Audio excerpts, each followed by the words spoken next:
നമസ്കാരം. ആനന്ദ് ഇന്റർനാഷണൽ ന്യൂസിലേക്ക് സ്വാഗതം. പ്രധാന വാർത്തകൾ. യുകെയിൽ താണ്ഡവമാടി ഗൊരട്ടി കൊടുങ്കാറ്റ്. നിരവധി പ്രദേശങ്ങളിൽ കൊടുങ്കാറ്റ് നാശം വിതച്ചു. സൗത്ത് വെസ്റ്റിലും മിഡ്ലാൻഡ്സിലും വെയിൽസിലും 34,000ഓളം വീടുകൾ വൈദ്യുതി ഇല്ലാതായി. Scotland, north England, east Midlands, Yorkshire ഉൾപ്പെടെ രാജ്യത്തിന്റെ ഭൂരിഭാഗത്തും മഞ്ഞ് ഐസ് മുന്നറിയിപ്പുകൾ. ജാഗ്രതയോടെ യുകെ ജനത. നയം മാറ്റി കുടിയേറ്റ നിയമങ്ങൾ കർക്കശമാക്കി സ്വീഡൻ. 2024-25 കാലഘട്ടത്തിൽ ലഭിച്ചത് മുൻ വർഷത്തേക്കാൾ 30% കുറവ് അപേക്ഷകൾ. കുടിയേറ്റ വിരുദ്ധ നയം പുലർത്തുന്ന സ്വീഡൻ ഭരണത്തിലേറിയ ഡെമോക്രാറ്റുകളുടെ പിന്തുണയോടെ. നയമാറ്റത്തിന് കാരണം കുടിയേറ്റ സംഘങ്ങളുടെ ക്രിമിനൽ സ്വഭാവം. സ്വന്തം രാജ്യത്തേക്ക് തിരിച്ചു പോകാൻ തയ്യാറുള്ള കുടിയേറ്റക്കാർക്ക് ആകർഷകമായ സാമ്പത്തിക സഹായ പദ്ധതിയുമായി സ്വീഡൻ. ഗ്ലാസ്ഗോ സർവകലാശാലയുടെ director doctor Ghassan Abu Sitta ഇനി കുറ്റവിമുക്തൻ. Medical practice tribunal service antisemitism, ഹമാസിനെ പിന്തുണച്ചു തുടങ്ങിയ ആരോപണങ്ങൾ തള്ളിക്കളഞ്ഞു. ലെബനീസ് പത്രത്തിലെ ലേഖനവും എക്സ് പോസ്റ്റുകളും പരിശോധിച്ച ട്രിബ്യൂണൽ അവയിൽ ഏതെങ്കിലും തീവ്രവാദ പിന്തുണയോ ആന്റിസെമിറ്റിസമോ കാണാനാകുന്നില്ലെന്ന് പറഞ്ഞു. GMC മുഖേന ഉയർന്ന ആരോപണങ്ങൾ തള്ളിക്കളഞ്ഞത് 3 ദിവസത്തെ വിചാരണയിൽ. ഇറാനിൽ പ്രതിഷേധങ്ങൾ ശക്തമാകുന്നതിനിടയിൽ ഇറാന്റെ പരമോന്നത നേതാവ് ആയത്തുള്ള അലി ഖമേനി രാജ്യം വിട്ട് രക്ഷപ്പെടാൻ പദ്ധതിയിടുന്നതായി US president Donald Trump. Iran ഭരണകൂടം തകർച്ചയുടെ വക്കിൽ. ആയുധങ്ങളൊന്നുമില്ലാതെ നിൽക്കുന്ന ജനക്കൂട്ടങ്ങൾക്ക് നേരെ മെഷീൻ ഗണ്ണുകൾ ഉപയോഗിച്ചത് ഇറാൻ വെടിയുതിർത്തു. ആളുകളെ ജയിലിലടച്ച് തൂക്കിലേറ്റിയും കൊലപ്പെടുത്തുകയും ചെയ്തു. ഇറാന്റെ പെരുമാറ്റം അതീവ ക്രൂരമെന്ന് ട്രംപ്. അമേരിക്കയും ഇന്ത്യയും വ്യാപാര കരാർ തകർച്ചയിൽ ഇന്ത്യക്കുമേൽ പഴിചാരിയ അമേരിക്ക. വ്യാപാര കരാർ തകർന്നതിന്റെ ഉത്തരവാദിത്വം ഇന്ത്യൻ പ്രധാനമന്ത്രി നരേന്ദ്രമോദിയുടേതാണെന്നും American commercial secretary Howard Lutnick. Modi ട്രംപിനെ നേരിട്ട് വിളിക്കാതിരുന്നതാണ് തകർച്ചയ്ക്ക് കാരണമെന്നും ലുട്നിക്. മോഡി ട്രംപിനെ വിളിക്കണമെന്നായിരുന്നു ഞങ്ങളുടെ ആവശ്യം, എന്നാൽ ഇന്ത്യ അതിൽ അസൗകര്യം പ്രകടിപ്പിച്ചു. കരൂർ റാലി ദുരന്ത കേസിൽ അന്വേഷണം ഊർജിതമാക്കി CBI. തമിഴ് വെട്രികഴകം അധ്യക്ഷൻ വിജയുടെ പ്രചരണ വാഹനം CBI കസ്റ്റഡിയിലെടുത്തു. വാഹനം പിടിച്ചെടുത്തത് ചെന്നൈ പനിയൂരിലെ പാർട്ടി ആസ്ഥാനത്തു നിന്നും. പരിശോധനകൾക്കായി വാഹനം കരൂരിലെ CBI ക്യാമ്പ് ഓഫീസിലേക്ക് മാറ്റി.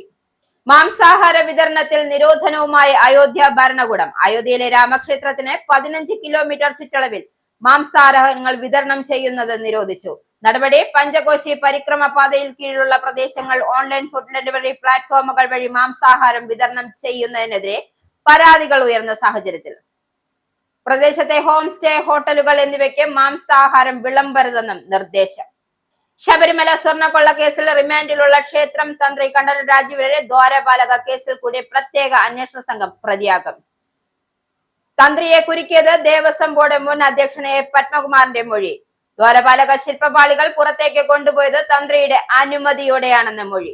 കേസിൽ 13ാം പ്രതിയായ തന്ത്രിക്കെതിരെ ചുമത്തിയത് ക്രിമിനൽ ഗൂഢാലോചന, വിശ്വാസവഞ്ചന, വ്യാജരേഖ ചമയ്ക്കൽ, പൊതുസ്വത്തിന്റെ അപഹരണവും ദുരുപയോഗം തുടങ്ങിയ കുറ്റകൃത്യങ്ങൾ.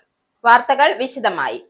സ്റ്റോം ഗൊറട്ടി യുകെയിലെ ഒട്ടുമിക്ക പ്രദേശങ്ങളെയും ശക്തമായി ബാധിച്ചു. Scotland, north England, east Midlands, Yorkshire ഉൾപ്പെടെ രാജ്യത്തിന്റെ ഭൂരിഭാഗത്തും മഞ്ഞ് ഐസ് മുന്നറിയിപ്പുകൾ നിലനിൽക്കുന്നു. സൗത്ത് വെസ്റ്റിലും മിഡ്ലാൻഡ്സിലും വെയിൽസിലും 34,000ഓളം വീടുകൾ വൈദ്യുതി ഇല്ലാതായി. നാഷണൽ ഗ്രിഡ് 1,70,000 വീടുകൾ വൈദ്യുതി പുനഃസ്ഥാപിച്ചു. കൊർണോളിലെ പ്രളയത്തെ പോലെ ആയ കനത്ത കാറ്റ് നിരവധി വീടുകൾക്കും ഗൃഹസൗകര്യങ്ങൾക്കും നാശം വരുത്തി. സ്റ്റോം ഗൊറേറ്റിയുടെ പശ്ചാത്തലത്തിൽ റോഡുകളും റെയിൽവേ സേവനങ്ങളും വലിയ ഭീഷണിയിലാണ്. ഹീത്രോവിലെ നിരവധി വിമാനങ്ങൾ റദ്ദാക്കി. ബിർമിംഗ്ഹാം, ഈസ്റ്റ് മിഡ്ലാൻഡ്സ് എയർപോർട്ടുകൾ താൽക്കാലികമായി തുറന്നു. നാഷണൽ റെയിൽവേ ഉപഭോക്താക്കൾക്ക് യാത്രാ മുന്നറിയിപ്പുകൾ നൽകി. പ്രത്യേകിച്ച് വെസ്റ്റ് മിഡ്ലാൻഡ്സ് റെയിൽവേ സർവീസുകൾ യാത്ര മുടങ്ങുമെന്ന് അറിയിച്ചു. മിഡ്ലാൻഡ്സ്, കോർണോൾ, വെയിൽസിലെ സ്കൂളുകൾ പലതും ഈ ദിവസങ്ങൾ അടച്ചിട്ടിരിക്കുകയാണ്. സ്കോട്ട്ലൻഡിലെ ചില സ്കൂളുകൾ ക്രിസ്മസ് അവധിക്കാലം കഴിഞ്ഞിട്ടും തുറന്നിട്ടില്ല. വ്യാപകമായി ഐസ് രൂപപ്പെടുമെന്നാണ് പ്രവചനങ്ങൾ. സ്കോട്ട്ലാൻഡ്സിലും നോർത്ത് ഈസ്റ്റേൺ ഹിൽസിലും മഞ്ഞ് തുടരും. ചില പ്രദേശങ്ങൾ കുറച്ച് സെന്റിമീറ്ററുകൾ മഞ്ഞുണ്ടാകും. ശനിയാഴ്ച ചിലപ്പോൾ സൗരപ്രകാശവും ഷവേഴ്സും ഉണ്ടാകുമെന്നും താപനില ശരാശരിയിൽ താഴെയാകും. ഞായറാഴ്ച മുതൽ അന്തരീക്ഷ താപനിലയിൽ മാറ്റം പ്രതീക്ഷിക്കുന്നുണ്ട്. എന്നാൽ നോർത്ത് ഈസ്റ്റിലും ഉയർന്ന പ്രദേശങ്ങളിലും മഞ്ഞുമൂലമുള്ള പ്രശ്നങ്ങൾ കുറെ ദിവസങ്ങൾ കൂടി തുടരാൻ സാധ്യതയുണ്ട്. ഓർഗനുകൾ പ്രകാരം സാങ്കേതിക ദുരിതങ്ങൾ നിർദ്ദേശങ്ങളും 118 മുന്നറിയിപ്പുകളും നൽകിയിട്ടുണ്ട്. UK health security agency England മുഴുവൻ ഞായറാഴ്ച ഉച്ചവരെ ആരോഗ്യ മുന്നറിയിപ്പുകൾ നൽകി. ഗ്ലാസ്ഗോ സർവകലാശാലയുടെ ഡയറക്ടറായ ഡോക്ടർ ഗസാൻ അബു സിത്തയ്ക്കെതിരെ ഉയരുന്ന ആന്റി സെമിറ്റിസം, ഹമാസിനെ പിന്തുണച്ചു തുടങ്ങിയ ആരോപണങ്ങൾ മെഡിക്കൽ പ്രാക്ടീഷണേഴ്സ് ട്രിബ്യൂണൽ സർവീസ് തള്ളിക്കളഞ്ഞു. ലെബനീസ് പത്രത്തിലെ ലേഖനവും എക്സ്പോസ്റ്റുകളും പരിശോധിച്ച ട്രിബ്യൂണൽ അവയിൽ എന്തെങ്കിലും തീവ്രവാദ പിന്തുണയോ ആന്റിസെമിറ്റിസമോ കാണാനാകുന്നില്ല എന്നും GMC മുഖേന ഉയരുന്ന ആരോപണങ്ങൾ 3 ദിവസത്തെ വിചാരണയിൽ തള്ളിക്കളഞ്ഞ് ഡോക്ടർ അബു സിത്തയെ കുറ്റവിമുക്തനാക്കി പ്രഖ്യാപിച്ചു. ഡോക്ടർ അബു സിത്ത നടത്തിയ ട്വീറ്റുകൾ സാധാരണ വായനക്കാരന്റെ കാഴ്ചപ്പാടിൽ തീവ്രവാദ പ്രോത്സാഹനമല്ലെന്നും ട്രിബ്യൂണൽ വ്യക്തമാക്കി. പലസ്തീൻ പ്രശ്നങ്ങളിൽ പ്രതികരിക്കുന്നവരെ ഭയപ്പെടുത്താനുള്ള ഒരു തന്ത്രത്തിന്റെ ഭാഗമാണ് ഈ പരാതികളെന്നും അബു സത്ത പറഞ്ഞു. താൻ യാതൊരു നിയമവിരുദ്ധ പ്രവർത്തനങ്ങളും ചെയ്തിട്ടില്ലെന്നും അദ്ദേഹം ആവർത്തിച്ചു. UK lawyers for Israel tribunal വിധിയെ വിമർശിച്ചു. ഡോക്ടർ വധകൃത്യങ്ങളെ അനുസ്മരിക്കുന്നതും തീവ്രവാദികളെ സ്മരിക്കുന്നതും അംഗീകരിക്കാൻ പറ്റില്ലെന്നും അവർ പറഞ്ഞു. GMC വക്താവ് റോസ് MC സ്മിത്ത് അബു സിത്ത രാഷ്ട്രീയ പ്രസംഗത്തിന്റെ അതിർത്തി കടന്നുവെന്നും വ്യക്തമാക്കി.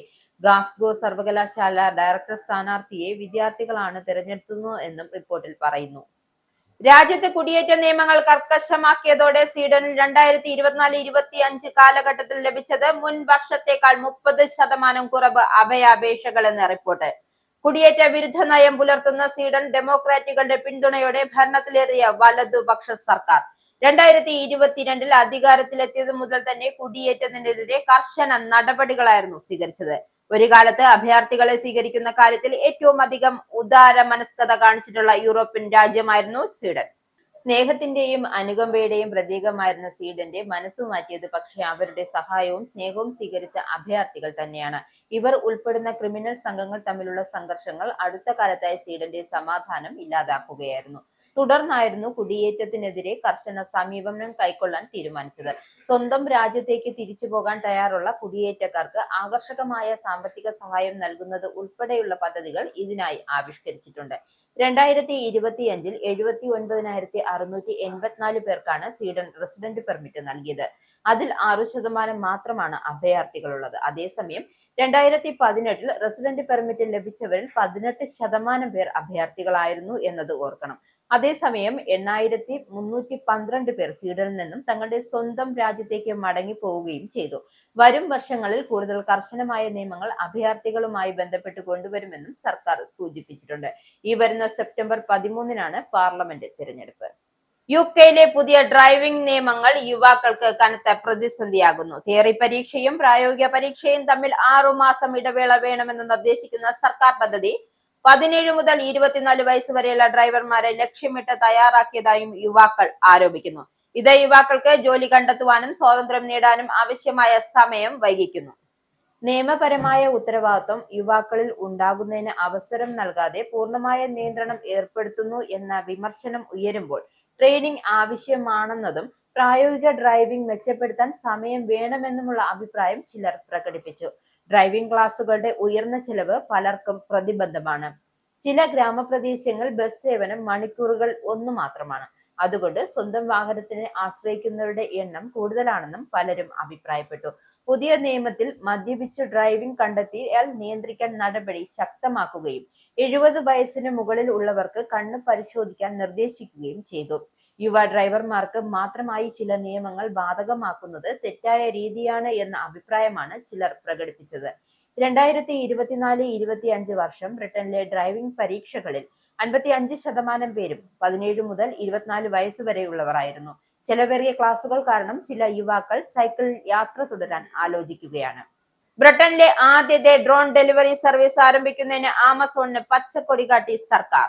ഇനി മുതൽ ഉപഭോക്താക്കളുടെ വീട്ടുമുറ്റത്ത് ഡ്രോൺ വഴി സാധനങ്ങൾ ഡെലിവറി നൽകും. നിലവിൽ ഈ സർവീസ് നൽകാൻ ആമസോൺ ഉദ്ദേശിക്കുന്ന ഡറം, ഡാർലിംഗ്ടണിൽ ഇത് സാധ്യമാക്കുന്നതിനായി എയർ സ്പേസ് നിയമങ്ങളിൽ സിവിൽ ഏവിയേഷൻ അതോറിറ്റി ആവശ്യമായ മാറ്റങ്ങൾ വരുത്തിക്കഴിഞ്ഞു.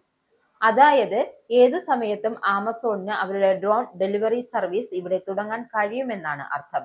ആദ്യ സർവീസ് എന്ന് ആരംഭിക്കുമെന്ന കാര്യത്തിൽ പക്ഷേ ആമസോൺ ഇതുവരെയും ഒരു സ്ഥിരീകരണവും നൽകിയിട്ടില്ല.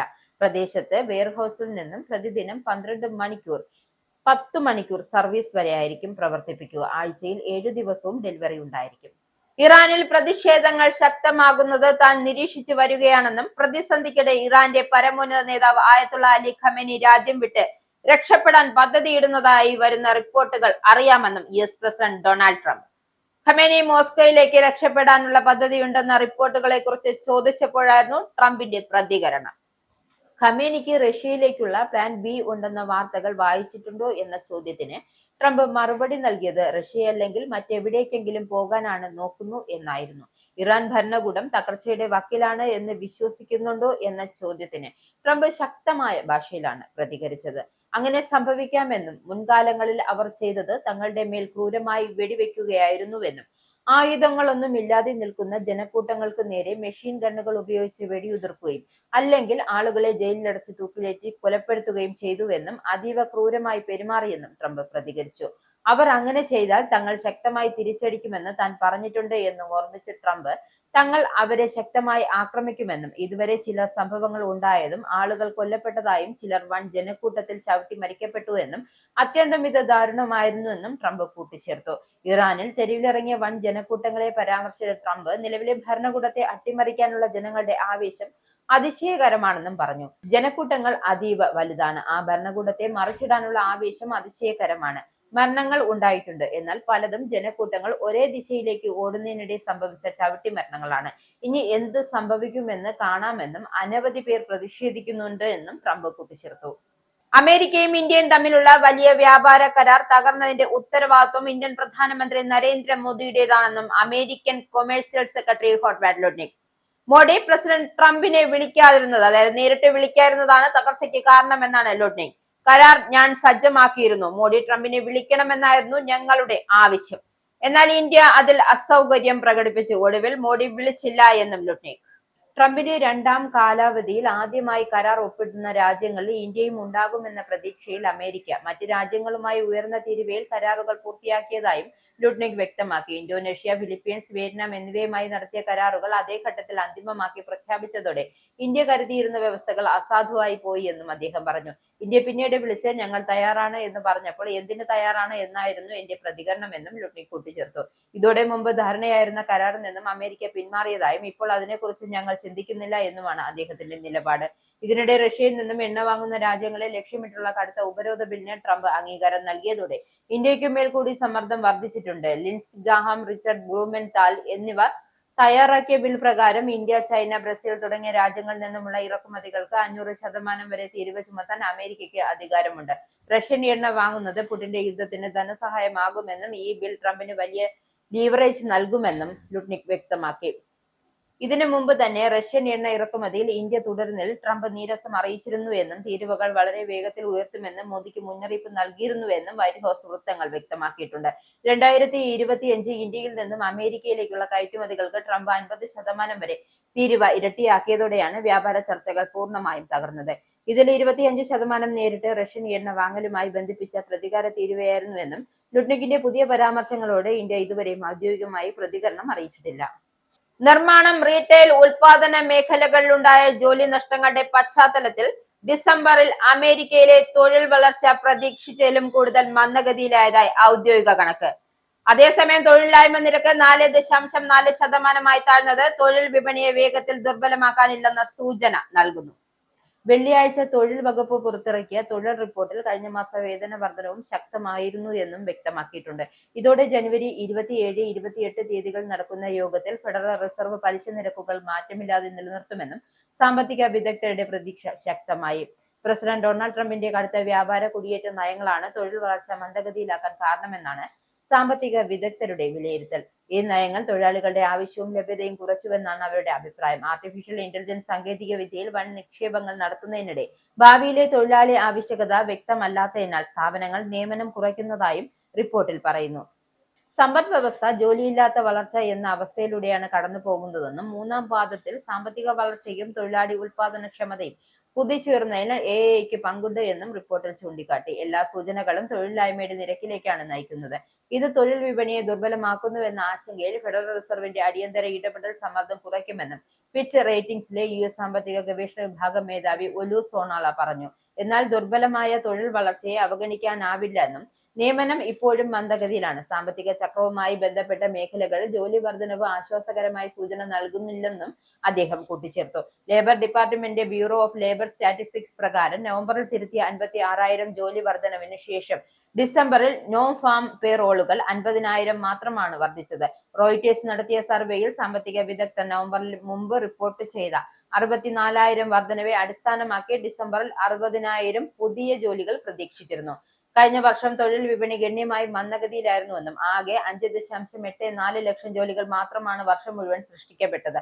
മാസ ശരാശരി 49,000 ജോലി. 2024 ഏകദേശം 20 ലക്ഷം ജോലികൾ സൃഷ്ടിക്കപ്പെട്ടിരുന്നുവെങ്കിലും അടുത്ത മാസം ജനുവരി തൊഴിൽ റിപ്പോർട്ടിനൊപ്പം BLS പ്രസിദ്ധീകരിക്കുന്ന പേ റോൾസ് ബെഞ്ച് മാർക്ക് തിരുത്തൽ ഈ കണക്ക് കുറയാൻ സാധ്യതയുണ്ട് എന്നും റിപ്പോർട്ടിൽ പറയുന്നു. 2025 മാർച്ച് വരെയുള്ള 12 മാസ കാലയളവിൽ മുമ്പ് റിപ്പോർട്ട് ചെയ്തതിനേക്കാൾ ഏകദേശം 9.11 ലക്ഷം കുറവ് ജോലികളാണ് യഥാർത്ഥത്തിൽ സൃഷ്ടിക്കപ്പെട്ടിട്ടുള്ളതെന്നും BLS കണക്കാക്കപ്പെടുന്നു. ഇനി പൗണ്ട്, യൂറോ, ഡോളർ, രൂപ ഇന്നത്തെ വിനിമയ നിരക്ക്. ഒരു പൗണ്ട് 120.90 ഇന്ത്യൻ രൂപ. ഒരു പൗണ്ട് 1.15 യൂറോ. ഒരു US ഡോളർ 90.27 ഇന്ത്യൻ രൂപ. ഒരു യൂറോ 104.99 ഇന്ത്യൻ രൂപ.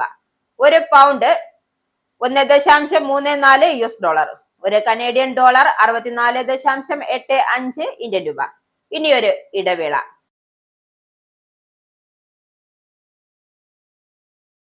വീണ്ടും വാർത്തകളിലേക്ക്. കരൂർ റാലി ദുരന്തവുമായി ബന്ധപ്പെട്ട കേസിൽ അന്വേഷണം ഊർജിതമാക്കി CBI. തമിഴ് വെട്രികഴകം അധ്യക്ഷൻ വിജയുടെ പ്രചാരണ വാഹനം CBI കസ്റ്റഡിയിലെടുത്തു. ചെന്നൈ പനയൂരിലുള്ള പാർട്ടി ആസ്ഥാനത്ത് നിന്നാണ് വാഹനം പിടിച്ചെടുത്തത്. തുടർന്ന് പരിശോധനകൾക്കായി വാഹനം കരൂരിലെ CBI ക്യാമ്പ് ഓഫീസിലേക്ക് മാറ്റി. കഴിഞ്ഞ സെപ്റ്റംബർ 27-ന് കരൂരിൽ നടന്ന TVKയുടെ രാഷ്ട്രീയ റാലിക്കിടെയുണ്ടായ തിക്കിലും തിരക്കിലും പെട്ട് 41 പേരാണ് മരിച്ചത്. സംഭവത്തിൽ സുപ്രീം കോടതി ഉത്തരവിനെ തുടർന്നാണ് CBI അന്വേഷണം ആരംഭിച്ചത്. വിരമിച്ച സുപ്രീം കോടതി ജഡ്ജി ജസ്റ്റിസ് അജയ് രസ്തോഗിയുടെ മേൽനോട്ടത്തിലാണ് നിലവിൽ അന്വേഷണം പുരോഗമിക്കുന്നത്. കേസുമായി ബന്ധപ്പെട്ട് ചോദ്യം ചെയ്യലിനായി ഈ മാസം 12-ന് ഡൽഹിയിലെ CBI ആസ്ഥാനത്ത് നേരിട്ട് ഹാജരാക്കാൻ വിജയ്ക്ക് നേരത്തെ നോട്ടീസ് അയച്ചിരുന്നു. ദുരന്തത്തിന് പിന്നിലെ സുരക്ഷാ വീഴ്ചകളും മാനദണ്ഡങ്ങളും ലംഘനവുമാണ് പ്രധാനമായും CBI പരിശോധിക്കുന്നത്. നേരത്തെ പാർട്ടി ഭാരവാഹികളിൽ നിന്നും CBI വിവരങ്ങൾ ശേഖരിച്ചിരുന്നു. വിജയിയെ ചോദ്യം ചെയ്യുന്നതിന്റെ മുന്നോടിയായാണ് വാഹനം പിടിച്ചെടുത്തത്. അയോധ്യയിലെ രാമക്ഷേത്രത്തിന് 15 കിലോമീറ്റർ ചുറ്റളവിൽ മാംസാഹാരങ്ങൾ വിതരണം ചെയ്യുന്നത് അയോധ്യ ഭരണകൂടം നിരോധിച്ചു. പഞ്ചകോശി പരിക്രമ പാതയ്ക്ക് കീഴിലുള്ള പ്രദേശങ്ങളിൽ ഓൺലൈൻ ഫുഡ് ഡെലിവറി പ്ലാറ്റ്ഫോമുകൾ വഴി മാംസാഹാര വിതരണം ചെയ്യുന്നതിനെതിരെ വ്യാപകമായ പരാതികൾ ഉയർന്ന സാഹചര്യത്തിലാണ് നടപടിയെന്നാണ് വിശദീകരണം. പ്രദേശത്ത് ഹോം സ്റ്റേ, ഹോട്ടലുകൾ എന്നിവയ്ക്ക് മാംസാഹാരം വിളമ്പരുതെന്ന് നിർദ്ദേശം. അയോധ്യയിലെ ചില ഹോട്ടലുകളും ഹോം സ്റ്റേകളും മാംസാഹാരവും മദ്യവും നൽകരുതെന്ന റിപ്പോർട്ടുകൾ ഉണ്ട് എങ്കിലും ഈ സ്ഥാപനങ്ങൾക്ക് കർശന നിർദ്ദേശം നൽകിയിട്ടുണ്ട് എന്നും അധികൃതർ പറയുന്നു. അയോധ്യയെയും ഫൈസാബാദിനെയും ബന്ധിപ്പിക്കുന്ന 14 കിലോമീറ്റർ നീളമുള്ള രാംപത് പാതയിൽ മദ്യവും മാംസാഹാരവും വിൽപ്പന നിരോധിക്കാൻ 2025 മെയ് മാസത്തിൽ അയോധ്യ മുനിസിപ്പൽ കോർപ്പറേഷൻ തീരുമാനിച്ചിരുന്നു. പാതയിൽ ഇപ്പോഴും 20-ലധികം മദ്യ വിൽപ്പനശാലകൾ പ്രവർത്തിക്കുന്നുണ്ട്. രാംപതിലെ ഇറച്ചിക്കടകൾ കോർപ്പറേഷൻ നീക്കം ചെയ്തിട്ടുണ്ട്. എന്നാൽ മദ്യശാലകൾക്കെതിരെ നടപടിയെടുക്കാൻ ജില്ലാ ഭരണകൂടത്തിന്റെ പ്രത്യേക അനുമതി ആവശ്യമാണ് എന്നും അയോധ്യ ഭരണകൂടം അറിയിച്ചു. മധ്യപ്രദേശിലെ ഗോളിയോർ നഗരത്തിൽ പൊതുമരാമത്ത് ഭിത്തികൾ വരച്ച യോഗ ചിത്രങ്ങൾക്ക് നേരെ നടന്ന വികൃതമായ ആക്രമണം സോഷ്യൽ മീഡിയയിൽ വലിയ പ്രതിഷേധത്തിന് കാരണമാകുന്നു. നഗര സൗന്ദര്യവൽക്കരണത്തിന്റെ ഭാഗമായി വരച്ച സ്ത്രീകളുടെ നിഴൽ രൂപങ്ങളാണ് സാമൂഹ്യ വിരുദ്ധർ അശ്ലീലമായ രീതിയിൽ വികൃതമാക്കിയത്. കഴിഞ്ഞയാഴ്ച ഗോളിയോറിലെ ഒരു സ്കൂൾ വിദ്യാർത്ഥിനി ഇൻസ്റ്റാഗ്രാമിൽ പങ്കുവച്ച വീഡിയോയിലൂടെയാണ് ഈ സംഭവം പുറം ലോകമറിഞ്ഞത്. യോഗാസനങ്ങൾ ചെയ്യുന്ന സ്ത്രീകളുടെ കറുത്ത നിഴൽ രൂപങ്ങളിൽ സ്വകാര്യ ഭാഗങ്ങളെ സൂചിപ്പിക്കുന്ന തരത്തിൽ വെള്ള പെയിന്റ് ഉപയോഗിച്ച് വരകളും അടയാളങ്ങളും ഉണ്ടാക്കിയ നിലയിലായിരുന്നു. ഇതൊരു നിസ്സാരമായ കേടുപാടല്ല, മറിച്ച് വളരെ മോശമായ ചിന്താഗതിയുടെയും സ്ത്രീകളോടുള്ള കടുത്ത അനാദരവിന്റെയും ലക്ഷണമാണ്. ഒരു സ്ത്രീയുടെ പെയിന്റിംഗ് പോലും ഇത്തരം വികൃത മനസ്സിനുടമകളിൽ നിന്നും സുരക്ഷിതമല്ല എന്നത് ലജ്ജാകരമാണ് എന്നും വിദ്യാർത്ഥിനി തന്റെ പോസ്റ്റിൽ കുറിച്ചു. ശബരിമല സ്വർണ്ണക്കൊള്ള കേസിൽ റിമാൻഡിലുള്ള ക്ഷേത്രം തന്ത്രി കണ്ഠരര് രാജീവരെ ദ്വാരപാലക കേസിൽ കൂടി പ്രത്യേക അന്വേഷണ സംഘം പ്രതിയാക്കും. ദ്വാരപാലക ശില്പപാളികൾ പുറത്തേക്ക് കൊണ്ടുപോയത് തന്ത്രി അറിഞ്ഞിരുന്നുവെന്നും തന്ത്രിയുടെ അനുമതിയോടെയാണ് ഇത് ചെയ്തതുമെന്നുള്ള ദേവസ്വം ബോർഡ് മുൻ അധ്യക്ഷൻ A. പത്മകുമാറിന്റെ മൊഴിയാണ് തന്ത്രിയെ കുരുക്കിയത്. പ്രതിയാക്കാൻ SIT കോടതിയുടെ അനുമതി തേടും. കേസിലെ ഒന്നാം പ്രതിയായ ഉണ്ണികൃഷ്ണൻ പോറ്റിക്ക് തന്ത്രിയുമായി 2004 മുതൽ ബന്ധമുണ്ട് എന്നും SIT കണ്ടെത്തി. ബംഗളൂരുവിൽ നിന്നാണ് ഈ ബന്ധം തുടങ്ങിയതെന്നും 2007-ലാണ് കീഴ്ശാന്തിയുടെ പരികർമ്മി എന്ന നിലയിൽ ഉണ്ണികൃഷ്ണൻ പോറ്റിയെ തന്ത്രി ശബരിമലയിൽ എത്തിക്കുന്നത്. പിന്നീട് 2018 ആകുമ്പോഴേക്കും സ്പോൺസർ എന്ന നിലയിലേക്ക് ഉണ്ണികൃഷ്ണൻ പോറ്റി മാറുകയായിരുന്നുവെന്നും SIT കണ്ടെത്തി. സ്പോൺസർ ആക്കുന്നതിലും തന്ത്രിക്ക് പങ്കുണ്ടെന്നും അന്വേഷണ സംഘം സംശയിക്കുന്നു. കേരളത്തിന് പുറത്തുനിന്നും സ്പോൺസർഷിപ്പിന് വേണ്ടി പണം ലഭിച്ചതിൽ തന്ത്രിയുമായുള്ള ബന്ധം ഉണ്ണികൃഷ്ണൻ പോറ്റി ഉപയോഗിച്ചിട്ടുണ്ട്. ഇക്കാര്യം സംബന്ധിച്ച് തന്ത്രിക്കും കൃത്യമായ ധാരണയുണ്ടായിരുന്നു. പോറ്റിയെയും തന്ത്രിയെയും ഒന്നിച്ച് കസ്റ്റഡിയിൽ വാങ്ങാനാണ് SITയുടെ തീരുമാനം. ഇരുവരെയും ഒരുമിച്ചിരുത്തി ചോദ്യം ചെയ്യും. തന്ത്രിയുമായി പോറ്റിക്കുള്ള ബന്ധം ബെല്ലാരിയിലെ സ്വർണ്ണ വ്യാപാരി ഗോവർദ്ധനും സ്ഥിരീകരിച്ചു. പോറ്റിയെ തന്ത്രിയുടെ മുറിയിൽ വെച്ചു കണ്ടു എന്നാണ് ഗോവർദ്ധന്റെ മൊഴി. ഇരുവരും തമ്മിൽ അടുത്ത ബന്ധമുണ്ട് എന്നും ദേവസ്വം ജീവനക്കാരും മൊഴി നൽകി. സ്വർണ്ണക്കടത്ത് കേസിൽ വെള്ളിയാഴ്ചയാണ് തന്ത്രിയുടെ അറസ്റ്റ് SIT രേഖപ്പെടുത്തിയത്. ക്ഷേത്രത്തിലെ സ്വർണ്ണപ്പാളികൾ പുറത്തേക്ക് കൊണ്ടുപോകാൻ ഒത്താശ ചെയ്തത് ആചാര ലംഘനത്തിന് കൂട്ടുനിന്നു എന്നും തട്ടിപ്പിന് മൗനാനുവാദം നൽകിയെന്നും ഗൂഢാലോചനയിൽ പ്രതിയുമാണ് അറസ്റ്റ് റിപ്പോർട്ടിലും റിമാൻഡ് റിപ്പോർട്ടിലുമായി വ്യക്തമാക്കിയിരിക്കുന്നത്. കേസിൽ 13ാം പ്രതിയായ കണ്ഠരര് രാജീവർക്കെതിരെ ക്രിമിനൽ ഗൂഢാലോചന, വിശ്വാസവഞ്ചന, വ്യാജരേഖ ചമയ്ക്കൽ, പൊതുസ്വത്തിന്റെ അപഹരണവും ദുരുപയോഗവും തുടങ്ങിയ കുറ്റങ്ങളാണ് ചുമത്തിയിരിക്കുന്നത്. തന്ത്രിയെ അറസ്റ്റ് ചെയ്തതിലെ ശരിയും തെറ്റും താൻ പറയാനില്ല എന്ന് കെ മുരളീധരൻ. ബാറ്ററി ഡൗൺ ആയ വണ്ടി പോലെയാണ് SIT എന്നും ഹൈക്കോടതി ഇടയ്ക്ക് അസംതൃപ്തി പറഞ്ഞു. അതിനുശേഷം വീണ്ടും SIT അന്വേഷിക്കുന്നു. അന്വേഷണത്തിൽ ഹൈക്കോടതി പൂർണ്ണ തൃപ്തി എന്ന് പറഞ്ഞിട്ടില്ല. ആരോപണങ്ങൾ വരുന്ന എല്ലാവരും മോശക്കാരല്ല. മുമ്പ് ഒരു തന്ത്രിക്കെതിരെ ആരോപണം വന്നിരുന്നു. അയ്യപ്പ സംഗമത്തിന് വിളക്ക് കത്തിച്ചത് അതേ തന്ത്രിയാണ്. ആചാര ലംഘനങ്ങൾ സർക്കാർ ലംഘിച്ചാൽ തന്ത്രി ഇടപെടണമെന്നും മുരളീധരൻ പറഞ്ഞു. കൂടാതെ ശബരിമല സ്ത്രീ പ്രവേശനത്തിൽ തന്ത്രിയുടെ നിലപാട് ശരിയാണെന്നും വിവാദത്തിൽ പിണറായിയുടെ അപ്രീതി നേടിയ തന്ത്രിയാണ് കണ്ഠരരെന്നും അദ്ദേഹം പറഞ്ഞു. വ്യക്തമായ പരിശോധനയ്ക്കും നിയമോപദേശത്തിനും ശേഷമാണ് തന്ത്രിയുടെ അറസ്റ്റിലേക്ക് SIT എത്തിയത്. ദേവസ്വം മാനുവൽ തന്ത്രിയുടെ ഭാഗം എടുത്തു പറഞ്ഞുകൊണ്ടാണ് റിമാൻഡ് റിപ്പോർട്ട് തയ്യാറാക്കിയിരിക്കുന്നത്. അസിസ്റ്റന്റ് കമ്മീഷണർ റാങ്കിൽ വരുന്ന ഒരാളാണ് തന്ത്രി എന്നാണ് മാനുവലിൽ പറയുന്നത്. മാത്രമല്ല, ദേവസ്വത്തിന്റെ സ്വത്തുക്കൾ സംരക്ഷിക്കാനുള്ള താന്ത്രികവുമായി ബന്ധപ്പെട്ട ഏറ്റവും ഉയർന്ന തസ്തികയിലുള്ള ഒരാളാണ് തന്ത്രി കണ്ഠരര് രാജീവർ. തന്ത്രിക്ക് ലഭിക്കുന്ന പ്രതിഫലത്തെ പടിത്തരം എന്നാണ് മാനുവൽ പറയുന്നത്. ആദ്യം പടിത്തരം എന്നത് ദക്ഷിണയാണോ പ്രതിഫലനമാണോ എന്നതിൽ ആശയക്കുഴപ്പമുണ്ടായിരുന്നു. എന്നാൽ ഇതിൽ നിയമോപദേശം തേടിയ ശേഷമാണ് പടിത്തരം പ്രതിഫലം തന്നെയാണ് എന്നും തന്ത്രി ബോർഡിൽ നിന്നും ശമ്പളം കൈപ്പറ്റുന്നയാളാണെന്നും SIT കണ്ടെത്തിയത്. ദേവികുളം മുൻ MLAയും CPM നേതാവുമായ S രാജേന്ദ്രൻ BJPയിലേക്ക്. BJP സംസ്ഥാന അധ്യക്ഷൻ രാജീവ് ചന്ദ്രശേഖറുമായി ചർച്ച നടത്തി. 1 മാസത്തിനുള്ളിൽ തീരുമാനമെന്നും രാജേന്ദ്രൻ. ജില്ലയുടെ വികസന കാര്യങ്ങൾ മുൻനിർത്തി തീരുമാനമെന്നും S രാജേന്ദ്രൻ പറഞ്ഞു. ദേവികുളത്ത് സ്ഥാനാർത്ഥിയാകില്ലെന്നും മറ്റ് വ്യക്തിപരമായ നിബന്ധനകൾ മുന്നോട്ട് വെച്ചിട്ടില്ലെന്നും S രാജേന്ദ്രൻ വ്യക്തമാക്കി. S രാജേന്ദ്രൻ BJPയിലേക്ക് എന്ന അഭ്യൂഹങ്ങൾ കഴിഞ്ഞ കുറച്ചു കാലങ്ങളായി നിലനിന്നിരുന്നു. ഇനി സ്പോർട്സ്.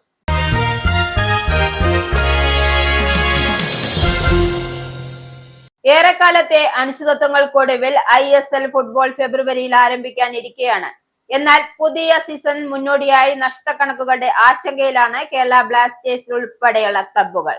ഇത്തവണ ISLൽ കളിക്കാനിറങ്ങിയാൽ കുറഞ്ഞത് 30 കോടിയുടെ നഷ്ടമുണ്ടാകുമെന്നാണ് കേരള ബ്ലാസ്റ്റേഴ്സ് മാനേജ്മെന്റിന്റെ കണക്കുകൂട്ടൽ.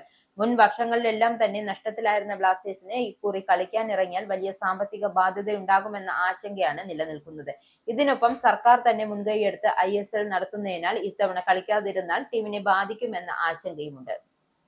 പ്രധാന വാർത്തകൾ ഒരിക്കൽ കൂടി. UK-യിൽ താണ്ഡവമാടി ഗൊരട്ടി കൊടുങ്കാറ്റ്. നിരവധി പ്രദേശങ്ങളിൽ കൊടുങ്കാറ്റ് നാശം വിതച്ചു. സൗത്ത് വെസ്റ്റിലും മിഡ്ലാൻഡ്സിലും വെയിൽസിലും 34,000ഓളം വീടുകൾ വൈദ്യുതി ഇല്ലാതായി. Scotland, north England, east Midlands, Yorkshire ഉൾപ്പെടെ രാജ്യത്തിന്റെ ഭൂരിഭാഗത്തും മഞ്ഞ് ഐസ് മുന്നറിയിപ്പുകൾ. ജാഗ്രതയോടെ UK ജനത. നയം മാറ്റി കുടിയേറ്റ നിയമങ്ങൾ കർക്കശമാക്കി സ്വീഡൻ. 2024-25 കാലഘട്ടത്തിൽ ലഭിച്ചത് മുൻ വർഷത്തേക്കാൾ 30% കുറവ് അപേക്ഷകൾ. കുടിയേറ്റ വിരുദ്ധ നയം പുലർത്തുന്ന സ്വീഡൻ ഭരണത്തിലേറിയ ഡെമോക്രാറ്റുകളുടെ പിന്തുണയോടെ. നയമാറ്റത്തിന് കാരണം കുടിയേറ്റ സംഘങ്ങളുടെ ക്രിമിനൽ സ്വഭാവം. സ്വന്തം രാജ്യത്തേക്ക് തിരിച്ചു പോകാൻ തയ്യാറുള്ള കുടിയേറ്റക്കാർക്ക് ആകർഷകമായ സാമ്പത്തിക സഹായ പദ്ധതിയുമായി സ്വീഡൻ. ഗ്ലാസ്ഗോ സർവകലാശാലയുടെ director doctor Ghassan Abu Sitta ഇനി കുറ്റവിമുക്തൻ. Medical practitioners tribunal service antisemitism, ഹമാസിനെ പിന്തുണച്ചു തുടങ്ങിയ ആരോപണങ്ങൾ തള്ളിക്കളഞ്ഞു. ലെബനീസ് പത്രത്തിലെ ലേഖനവും പോസ്റ്റുകളും പരിശോധിച്ച ട്രിബ്യൂണൽ അവയിൽ ഏതെങ്കിലും തീവ്രവാദ പിന്തുണയോ ആന്റിസെമിറ്റിസമോ കാണാനാകുന്നില്ലെന്ന് പറഞ്ഞു. GMC മുഖേന ഉയർന്ന ആരോപണങ്ങൾ തള്ളിക്കളഞ്ഞത് 3 ദിവസത്തെ വിചാരണയിൽ. ഇറാനിൽ പ്രതിഷേധങ്ങൾ ശക്തമാകുന്നതിനിടയിൽ ഇറാന്റെ പരമോന്നത നേതാവ് ആയത്തുള്ള അലി ഖമേനി രാജ്യം വിട്ട് രക്ഷപ്പെടാൻ പദ്ധതിയിടുന്നതായി US president Donald Trump. Iran ഭരണകൂടം തകർച്ചയുടെ വക്കിൽ. ആയുധങ്ങളൊന്നുമില്ലാതെ നിൽക്കുന്ന ജനക്കൂട്ടങ്ങൾക്ക് നേരെ മെഷീൻ ഗണ്ണുകൾ ഉപയോഗിച്ചത് ഇറാൻ വെടിയുതിർത്തു. ആളുകളെ ജയിലിലടച്ച് തൂക്കിലേറ്റിയും കൊലപ്പെടുത്തുകയും ചെയ്തു. ഇറാന്റെ പെരുമാറ്റം അതീവ ക്രൂരമെന്ന് ട്രംപ്. അമേരിക്കയും ഇന്ത്യയും വ്യാപാര കരാർ തകർച്ചയിൽ ഇന്ത്യക്കുമേൽ പഴിചാരിയ അമേരിക്ക. വ്യാപാര കരാർ തകർന്നതിന്റെ ഉത്തരവാദിത്തം ഇന്ത്യൻ പ്രധാനമന്ത്രി നരേന്ദ്രമോദിയുടേതാണെന്നും American commercial secretary Howard Lutnick. Modi ട്രംപിനെ നേരിട്ട് വിളിക്കാതിരുന്നതാണ് തകർച്ചയ്ക്ക് കാരണമെന്നും ലുട്നിക്. മോഡി ട്രംപിനെ വിളിക്കണമെന്നായിരുന്നു ഞങ്ങളുടെ ആവശ്യം, എന്നാൽ ഇന്ത്യ അതിൽ അസൗകര്യം പ്രകടിപ്പിച്ചു. കരൂർ റാലി ദുരന്ത കേസിൽ അന്വേഷണം ഊർജിതമാക്കി CBI. തമിഴ് വെട്രികഴകം അധ്യക്ഷൻ വിജയുടെ പ്രചരണ വാഹനം CBI കസ്റ്റഡിയിലെടുത്തു. വാഹനം പിടിച്ചെടുത്തത് ചെന്നൈ പനിയൂരിലെ പാർട്ടി ആസ്ഥാനത്തു നിന്നും. പരിശോധനകൾക്കായി വാഹനം കരൂരിലെ CBI ക്യാമ്പ് ഓഫീസിലേക്ക് മാറ്റി. മാംസാഹാര വിതരണത്തിൽ നിരോധനവുമായി അയോധ്യ ഭരണകൂടം. അയോധ്യയിലെ രാമക്ഷേത്രത്തിന് 15 കിലോമീറ്റർ ചുറ്റളവിൽ മാംസാഹാരങ്ങൾ വിതരണം ചെയ്യുന്നത് നിരോധിച്ചു. നടപടി പഞ്ചകോശി പരിക്രമ പാതയിൽ കീഴിലുള്ള പ്രദേശങ്ങൾ ഓൺലൈൻ ഫുഡ് ഡെലിവറി പ്ലാറ്റ്ഫോമുകൾ വഴി മാംസാഹാരം വിതരണം ചെയ്യുന്നതിനെതിരെ പരാതികൾ ഉയർന്ന സാഹചര്യത്തിൽ പ്രദേശത്തെ ഹോം സ്റ്റേ, ഹോട്ടലുകൾ എന്നിവയ്ക്ക് മാംസാഹാരം വിളമ്പരുതെന്നും നിർദ്ദേശം. ശബരിമല സ്വർണ്ണക്കൊള്ള കേസിൽ റിമാൻഡിലുള്ള ക്ഷേത്രം തന്ത്രി കണ്ഠരര് രാജീവരെ ദ്വാരപാലക കേസിൽ കൂടി പ്രത്യേക അന്വേഷണ സംഘം പ്രതിയാക്കും. തന്ത്രിയെ കുരുക്കിയത് ദേവസ്വം ബോർഡ് മുൻ അധ്യക്ഷൻ A. പത്മകുമാറിന്റെ മൊഴി. ദ്വാരപാലക ശില്പപാളികൾ പുറത്തേക്ക് കൊണ്ടുപോയത് തന്ത്രിയുടെ അനുമതിയോടെയാണെന്ന് മൊഴി. കേസിൽ 13ാം പ്രതിയായ തന്ത്രിക്കെതിരെ ചുമത്തിയത് ക്രിമിനൽ ഗൂഢാലോചന, വിശ്വാസവഞ്ചന, വ്യാജരേഖ ചമയ്ക്കൽ, പൊതുസ്വത്തിന്റെ അപഹരണവും ദുരുപയോഗം തുടങ്ങിയ കുറ്റകൃത്യങ്ങൾ. ഈ ബുള്ളറ്റിൻ ഇവിടെ സമാപിക്കുന്നു. നന്ദി, നമസ്കാരം.